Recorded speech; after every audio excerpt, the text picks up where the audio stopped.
watching this gap and nothing has moved in terms of the gap closing. Professor Ashwani.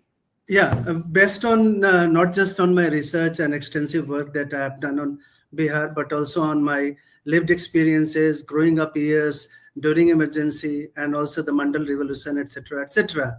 So I've seen, Laluji, Nitishji, Ramvilas very closely, and I also want to reflect a little bit on, their art of possible, or their art of leadership.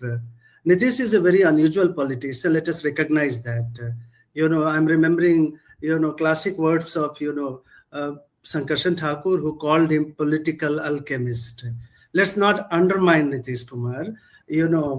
He may be facing challenges here and there in terms of, political negotiation, party affiliations, shifting here and there, I called him elsewhere, 3 years back when he shifted allegiances in terms of shifter. He's India's classic politician whom neither journalist nor analyst or political scientist have paid enough attention to, his art of, shape-shifting and his political pragmatism. So back here, just to say a few words, structurally and also qualitatively, Maharashtra and Bihar are very, very dissimilar. They cannot be compared, both in terms of their social history, caste composition, party allegiances, and shifting, social situations. Let us not also, underestimate that Nitish is larger than his political heft, because he himself has become a social construct. And I call that social construct in terms of encapsulation or symbolizing maternal welfare state. What is this maternal welfare state? It really challenges conventional sociologists and political scientists that this is not coming out of a high economic development as happened elsewhere in the world, or even, across India in different states, Kerala, Tamil Nadu, elsewhere in my larger body of work.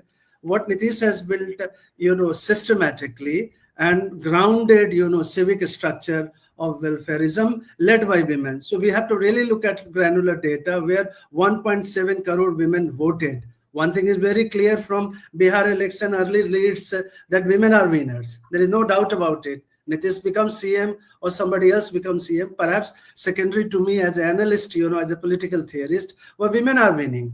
Because the gender gap over time, if you look at the way women have, outwitted, and also there is a new V1 migration also. Left out women have gone ahead of, in terms of you go to any village. But, Professor Ashwani, I'm sorry I'm interrupting you, and we'll need this data to be more granular, but C Voter is saying that the NDA is leading on 42 out of 55 Muslim-dominated seats.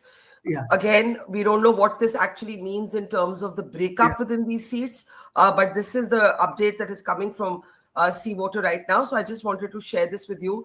I would also very briefly, Barkha, reflect on, what some people are actually, going back and back, looking at the familiar playbook, I would just remind them, from the days of M.N. Srinivas until now, any younger sociologist, caste or the vote bank is not fixed, It's a dynamic idea. It's a fluid idea. Even if you look at older CSDS data, I guess that will inform you that this whole kind of MOI is not a hegemonic block, It seems there has been rupture there, fragmentation there. And once we get to know the granular side of the data, that's very obvious. This is a very important point. Yeah, bumper result. I want to get Ghulam Saab